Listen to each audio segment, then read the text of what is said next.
Les dents de sagesse, dans la population, on a cette image d'intervention assez lourde, alors qu'actuellement, les nouvelles techniques ont beaucoup changé la donne. AVS avec Philippe Robichon. On parle de santé, de bien-être et de dents sur Beurre FM le matin entre 9h et 10h, puisque nous allons parler des dents avec le docteur Bilal Omarji. Bonjour doc. Bonjour Philippe. Chirurgien oral, membre de la SFCO. On va parler des différentes et des plus courantes opérations de la bouche ce matin. Et l'opération la plus fréquente en chirurgie buccale, c'est l'extraction des dents de sagesse. Pourquoi est-ce qu'on dit dents de sagesse ?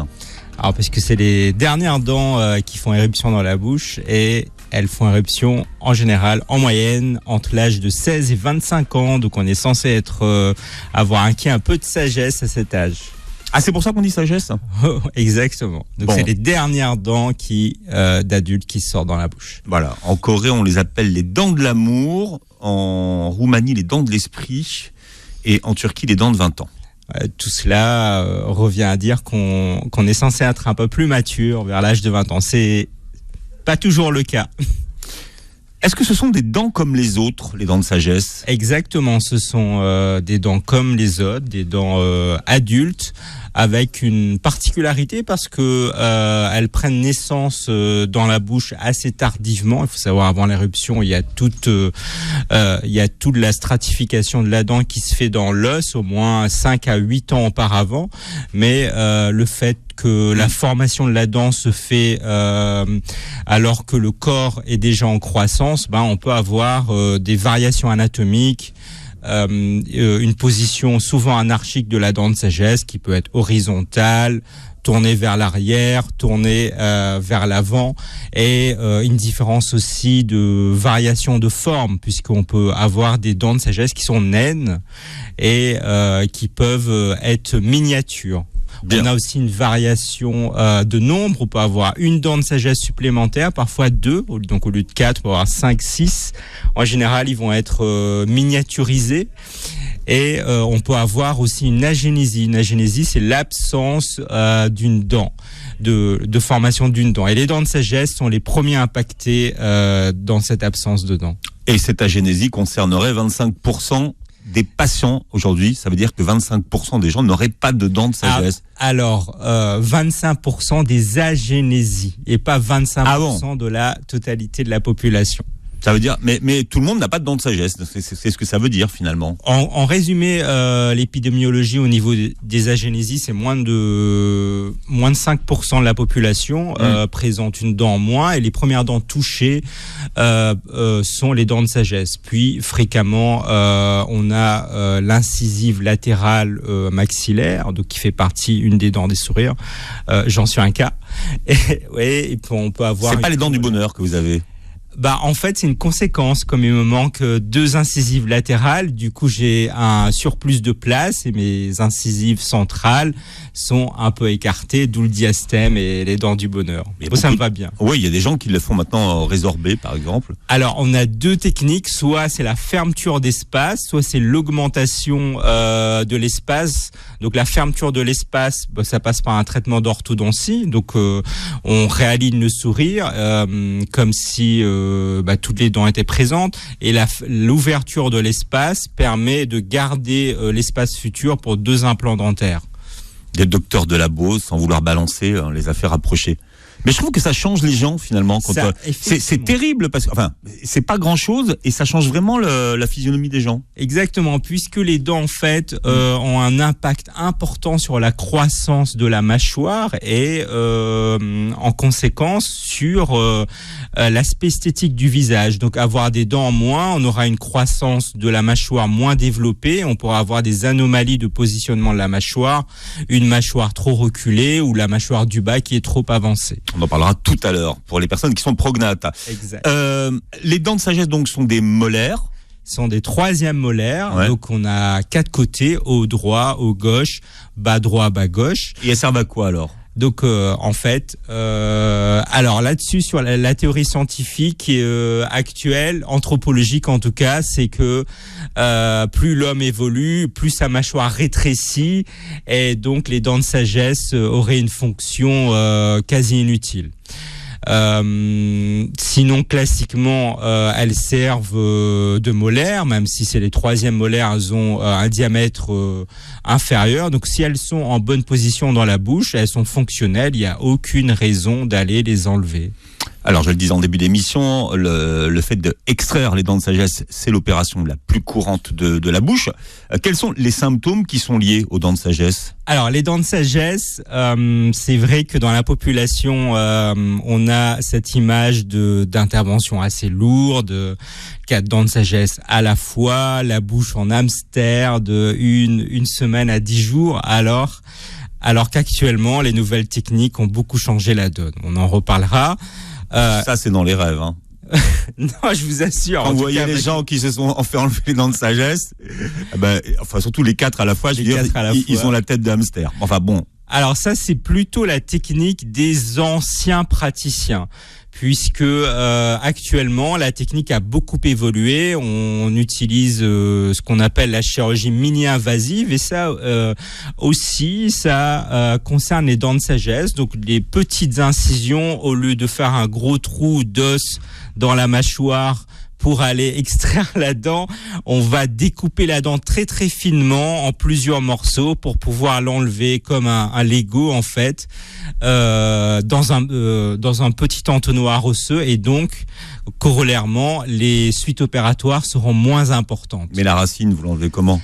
On découpe selon la position de la dent. Il y a une découpe particulière. La première découpe, c'est découper la couronne de la racine, donc chirurgicalement, après avoir décoller la gencive de manière esthétique, délicate.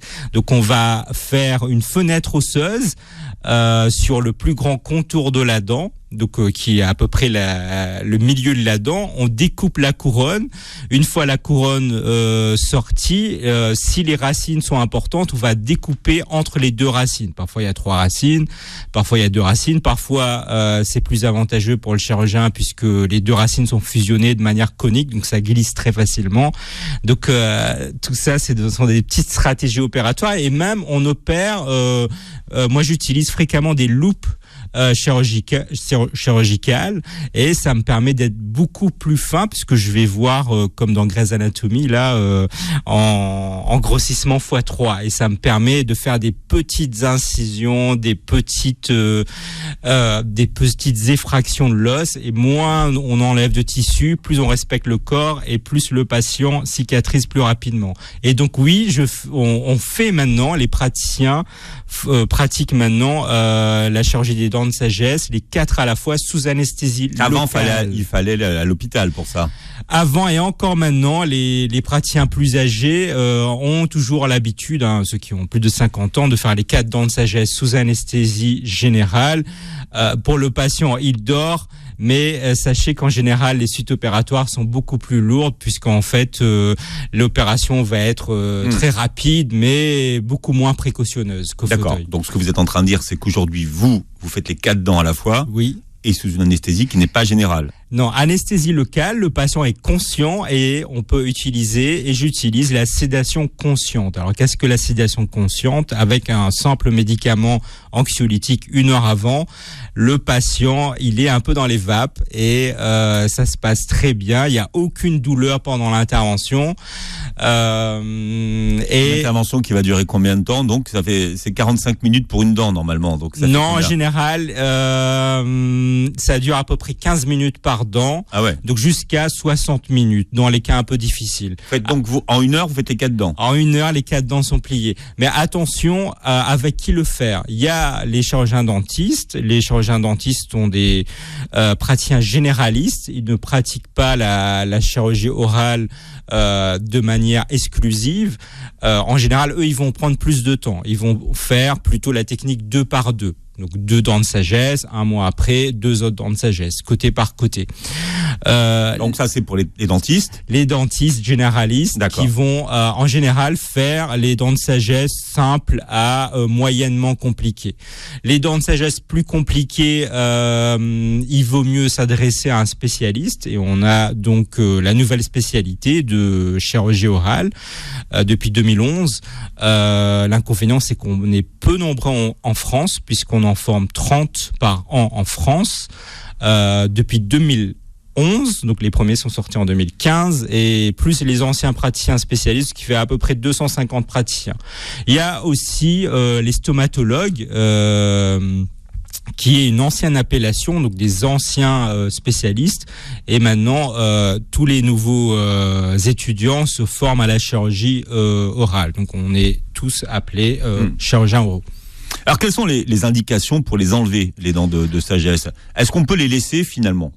Alors les dents de sagesse peuvent provoquer des accidents. En premier lieu, on a l'accident inflammatoire. L'accident inflammatoire, qu'est-ce que c'est? C'est l'accident classique de la dent qui pousse. On aura une gencive congestionnée et c'est la porte d'entrée de l'infection dentaire due à la dent de sagesse. On appelle ça une péricoronarite. Donc péri autour, coronarite, inflammation de la couronne. Donc inflammation des tissus mous autour de la couronne.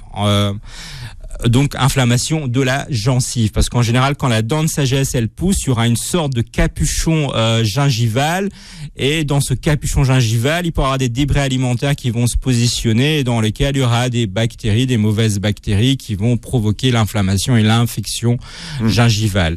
Donc ça on peut pas le soigner avec des bains de bouche? Alors si la péricoronarite au premier stade, elle est une péricoronarite simple, équivalent à une simple gingivite. Donc le fait d'avoir une très bonne hygiène, d'aller brosser dessus, évidemment avec une brosse à dents souple, va pouvoir éliminer ces petites poussées dentaires, comme chez le bébé. Ensuite, on a la péricoronarite suppurée. On arrive au deuxième stade, donc l'infection est présente. Il y a classiquement, pour faire le diagnostic, on va appuyer délicatement dessus. Il y aura 1 ou 2 gouttes de pus qui vont sortir. Donc là, ça signe le diagnostic. Et là, en général, le traitement d'urgence, c'est des antibiotiques avec un petit nettoyage de la plaie. Ensuite, pour traiter définitivement, ce sera l'extraction de la dent de sagesse, si bien sûr l'indication de les enlever se pose. Alors il y a des indications esthétiques également.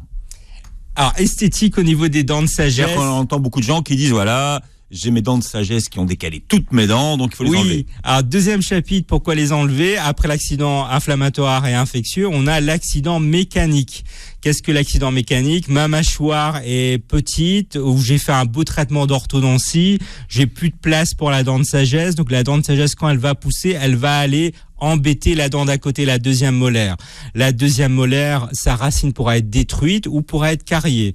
Donc au final, on prend le risque de perdre les deuxièmes molaires, et aussi on a un risque de déplacement dentaire, en général localisé sur les molaires. Alors parfois, il y a une corrélation avec les dents de devant, mais la littérature scientifique n'est pas précise là-dessus, puisqu'il n'y a pas forcément de lien avec la récidive de l'encombrement des dents antérieures. C'est plurifactoriel.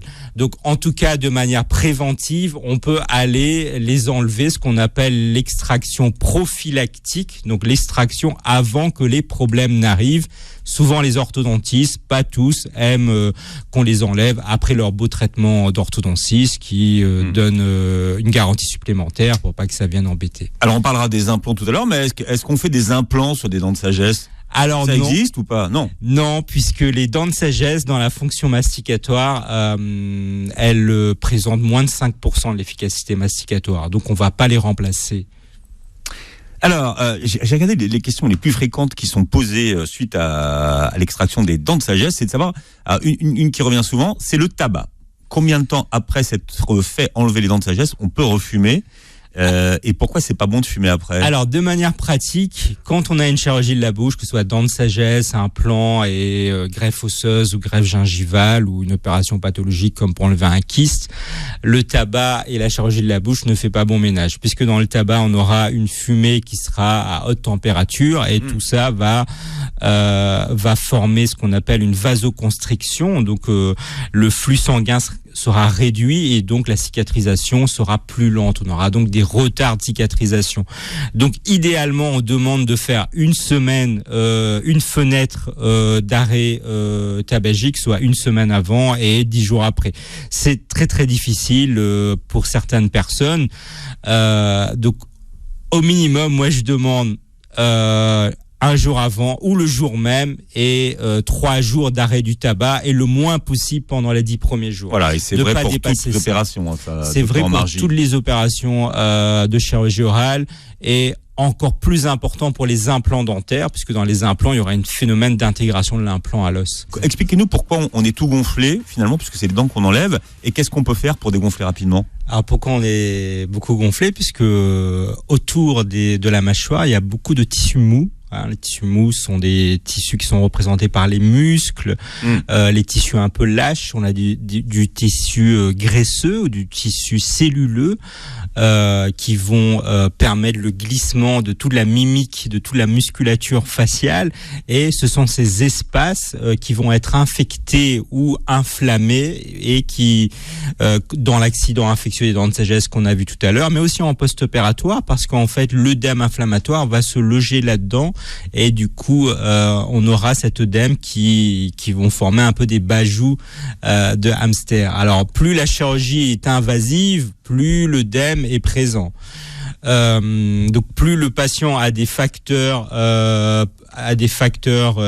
qui vont présenter des difficultés de cicatrisation, comme le tabac, le diabète ou des maladies systémiques, maladies générales, on aura un œdème beaucoup plus important.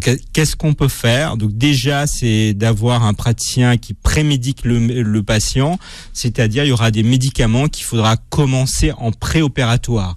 À partir du matin de l'intervention, il y aura des corticoïdes qui vont préparer le corps à cette chirurgie. Et ensuite, en post-opératoire, aussi, on continue ce type de médicaments, antibiothérapie si besoin, corticoïdes sur 3 à 5 jours. Et puis, ce qu'on peut faire immédiatement après l'intervention, c'est le packing glacé. On met des poches de glace, 20 minutes, tous les heures, toutes les 2 heures. D'ailleurs, maintenant, on a une innovation, ça s'appelle le masque facial réfrigéré, qui permet d'avoir vraiment ce refroidissement, et tout refroidissement va limiter l'inflammation.